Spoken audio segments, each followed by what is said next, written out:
Oprește-te o clipă și ascultă cu atenție, pentru că ceea ce urmează să afli chiar acum poate schimba radical suma care ți intră în cont. Lună de lună, începând cu 1 ianuarie 2026. Dacă ești pensionar sau dacă ai pe cineva drag care depinde de pensie, acest videoclip nu este doar informativ, este esențial. De la începutul lui 2026, sistemul de pensii intră într-o nouă etapă, cu reguli diferite, calcule diferite și pentru mulți rezultate complet neașteptate.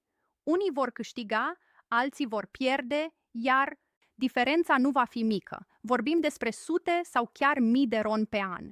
În acest video îți explic clar, fără limbaj complicat și fără promisiuni false, cele 5 schimbări majore care intră în vigoare de la 1 ianuarie 2026 și mai ales noua formulă de calcul a pensiei, o formulă despre care se vorbește puțin, dar care va face toată diferența. Mulți pensionari vor descoperi prea târziu că nu au fost atenți. Alții vor înțelege din timp și vor ști exact la ce să se aștepte.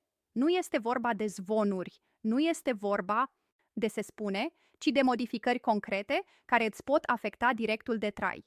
Dacă vrei să știi unde te situezi, ce urmează și ce înseamnă toate acestea pentru tine, rămâi până la final.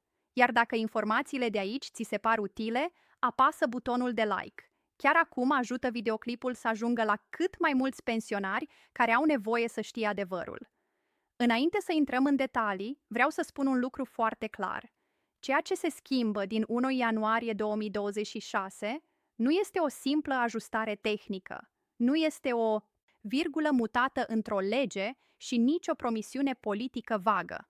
Este o schimbare de logică. Este un nou mod de a prinde munca de o viață și de a o transforma în bani concreți, lună de lună. Iar pentru milioane de pensionari din România, aceste modificări vor fi resimțite direct în buzunar, în facturi, în coșul de cumpărături și în liniștea de la sfârșit de lună. Până acum, mulți pensionari au obișnuit cu ideea că pensia este ceva fix, ceva ce nu mai poate fi schimbat, ceva ce vine așa cum vine și atât. Dar, din 2026, această percepție se rupe. Sistemul devine mai dinamic, mai strict, dar și mai selectiv. Nu toată lumea va fi afectată la fel. Unii vor vedea diferențe pozitive, alții vor simți presiune, iar cei mai mulți vor fi pur și simplu confuzi dacă nu înțeleg ce se întâmplă din timp. Prima mare schimbare pornește chiar de la modul în care este evaluată munca depusă de-a lungul vieții. Nu mai contează doar anii lucrați în sine, ci felul în care acești ani sunt cântăriți. Se pune un accent mult mai mare pe continuitate, pe contribuțiile reale și pe raportul dintre salariu și media națională din perioada respectivă. Cu alte cuvinte, doi pensionari cu același număr de ani de muncă pot ajunge să aibă pensii diferite, în funcție de cât și când au contribuit. Aceasta este o schimbare majoră de mentalitate și va genera multe discuții pentru că lovește direct în ideea de echitate a sistemului vechi. A doua schimbare importantă ține de punctajul de pensie. Dacă până acum lucrurile păreau relativ stabile și previzibile, din 2026 punctajul devine mult mai sensibil la variații. Orice perioadă cu venituri mici, orice pauză, orice întrerupere de activitate va conta mai mult decât înainte. Pentru unii pensionari, asta va însemna o recalculare care nu sună deloc bine. Pentru alții, mai ales cei care au avut venituri constante și declarate corect, poate fi o veste bună, dar nimeni nu mai este invizibil în sistem. A treia schimbare, poate cea mai discutată, este noua formulă de calcul. Aceasta nu mai este un simplu calcul matematic pe care îl poți aproxima dintr-un tabel. Este o formulă care ține cont de mai mulți factori simultan și care poate produce rezultate surprinzătoare. De aceea, mulți pensionari vor avea senzația că pensia lor nu mai seamănă cu ce știau. Nu pentru că li se ia ceva arbitrar, ci pentru că regulile jocului au schimbat complet. Iar cine nu ne înțelege, riscă să creadă că este nedreptățit când de fapt sistemul aplică o logică nouă, mult mai strictă. A patra schimbare vine din zona indexărilor și ajustărilor anuale.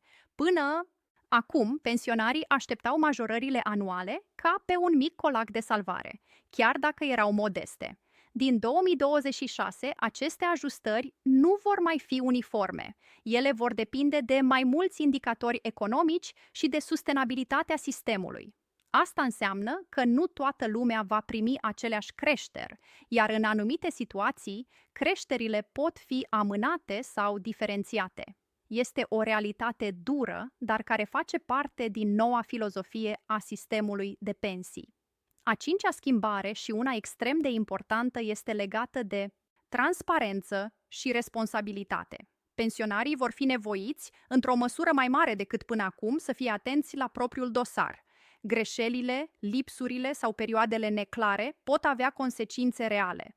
Nu mai este suficient să spui așa mi-a venit pensia. Din 2026 va fi esențial să știi de ce îți vine acea sumă și ce factori au dus la calculul ei.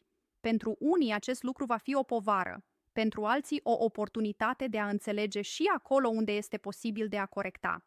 Toate aceste schimbări creează un sentiment de urgență, nu pentru că mâine se prăbușește sistemul, ci pentru că timpul în care putea ignora aceste lucruri se apropie de final. Pensionarii care înțeleg din timp ce urmează vor fi mult mai pregătiți psihologic și financiar. Cei care află totul dintr-o dată în ianuarie 2026 vor avea un șoc greu de gestionat. Este important să înțelegi că aceste modificări nu sunt făcute împotriva pensionarilor, ci ca o încercare de a stabiliza un sistem aflat sub presiune. România îmbătrânește, numărul contribuabililor activ scade, iar cheltuielile cresc. În acest context, statul încearcă să facă un echilibru dificil între ce este corect, ce este posibil și ce este sustenabil pe termen lung. Din păcate, acest echilibru nu este confortabil pentru toată lumea. De aceea, informația devine cea mai valoroasă resursă. Nu zvonurile, nu discuțiile din piață, nu postările alarmiste de pe internet, ci explicațiile clare, pas cu pas despre ce se schimbă și cum te afectează. Acest video este gândit exact pentru asta. Să-ți ofere o imagine de ansamblu, să te ajute să înțelegi contextul și să nu fii luat prin surprindere. Poate că te întregi ce poți face concret. În primul rând, să fii atent, să urmărești aceste informații, să le discuți cu familia, să verifici datele tale și să nu presupui că îi merge și așa. În al doilea rând, să nu intri în panică. Schimbările sunt mari, dar nu sunt haotice. Ele urmează o logică, chiar dacă nu este pe placul tuturor. În al treilea rând, să rămâi informat constant, pentru că detaliile contează enorm. În lunile care urmează vor apărea multe interpretări, multe titluri alarmiste și multe promisiuni. Rolul tău este să faci diferența între informație și manipulare, iar rolul nostru aici este să-ți explicăm lucrurile așa cum sunt, fără exagerări și fără ascunzișuri. Dacă ai ajuns până aici, înseamnă că îți pasă și asta este deja un pas uriaș înainte. Pensia nu este doar o cifră, este rezultatul unei vieți întregi de muncă. Iar din 2026 acest rezultat va fi calculat diferit, mai atent, mai strict și pentru unii mai dureros. Cu cât înțelegi mai devreme ce urmează, cu atât vei fi mai pregătit. Rămâi cu noi pentru că în continuare vom intra și mai adânc în fiecare dintre aceste schimbări și ți vom arăta exact ce înseamnă ele pentru pensionari în viața reală, nu doar pe hârtie. Iar dacă acest video te ajută să vezi mai clar ce se întâmplă cu pensia ta, nu uita să-l apreciezi cu un like. Ajută enorm ca aceste informații să ajungă și la alți pensionari care au nevoie, poate fără să știe, de aceste explicații chiar acum. Continuăm pentru că sunt încă multe lucruri esențiale de înțeles, iar adevărul este că impactul acestor schimbări nu se va simți doar pe hârtie, ci în fiecare zi din viața pensionarilor. De multe ori, când auzi despre formule noi și recalculări, pare ceva abstract, ceva ce ține de birouri și dosare. Dar din 2026, aceste decizii vor influența direct dacă îți permiți sau nu anumite medicamente, dacă mai poți ajuta un nepot sau dacă la sfârșit de lună rămâi cu un mic respiro sau cu un nod în gât. Un aspect despre care se vorbește prea puțin este felul în care noul sistem va scoate la suprafață diferențe care înainte erau mascate. Pensionari care au muncit aparent la fel vor descoperi că, de fapt, traseul lor profesional a fost evaluat diferit. Ani întregi de salarii mici, perioade lucrate la gri, pauze de activitate sau schimbări dese de loc de muncă vor cântări mult mai greu. Pentru unii va fi prima dată când vor simți concret consecințele unor decizii luate cu zeci de ani în urmă, într-o perioadă în care nimeni nu se gândea la impactul pe termen lung. În același timp, există și pensionari care vor simți, poate pentru prima dată, că munca lor a fost recunoscută mai corect. Cei care au contribuit constant, care au avut venituri declarate și care au muncit fără întreruperi, vor observa că noua formulă le reflectă mai fidel efortul. Asta nu înseamnă neapărat creșteri spectaculoase pentru toți, dar înseamnă o stabilitate mai mare și o logică mai clară în calcul. Diferențele nu vor mai părea atât de misterioase pentru cei care înțeleg mecanismul. Un alt element important este modul în care pensionarii vor raporta emoțional la aceste schimbări. Mulți vor simți frustrare, poate chiar furie, pentru că orice modificare a pensiei este percepută ca o atingere adusă demnității. Este firesc. Pensia nu este un ajutor social, ci un drept câștigat prin muncă. De aceea, comunicarea și informarea sunt vitale. Lipsa explicațiilor clare poate crea panică, iar panica duce la decizii greșite și la stres inutil. Trebuie spus clar, din 2026, pasivitatea nu mai este o opțiune bună. Pensionarii vor fi încurajați indirect să fie mai atenți, să pună întrebări, să ceară lămuriri, nu pentru a se certa cu sistemul, ci pentru a-l înțelege. Dosarul de pensie nu va mai fi un document uitat într-un sertar. Va deveni un instrument esențial, iar orice eroare sau lipsă de informație poate avea consecințe pe termen lung. Mai există și o schimbare subtilă, dar extrem de importantă, legată de modul în care statul privește viitorul sistemului de pensii. Accentul se mută de pe reparații pe prevenție. Cu alte cuvinte, se încearcă evitarea dezechilibrelor majore înainte ca ele să apară. Asta înseamnă reguli mai stricte, dar și o predictibilitate mai mare pentru cei care înțeleg din timp direcția în care merg lucrurile. Pentru pensionarii de astăzi, această tranziție poate fi dificilă, dar pentru generațiile următoare va deveni noua normalitate. Este important de reținut că aceste schimbări nu se vor aplica într-o singură zi ca un trăsnet. Vor exista etape, ajustări, perioade de adaptare, însă data de 1 ianuarie 2026 rămâne un reper clar, un moment de cotitură. După această dată, nimic nu va mai funcționa exact ca înainte. De aceea, fiecare lună de informare în plus contează. Mulți pensionari se vor întreba dacă mai pot face ceva acum.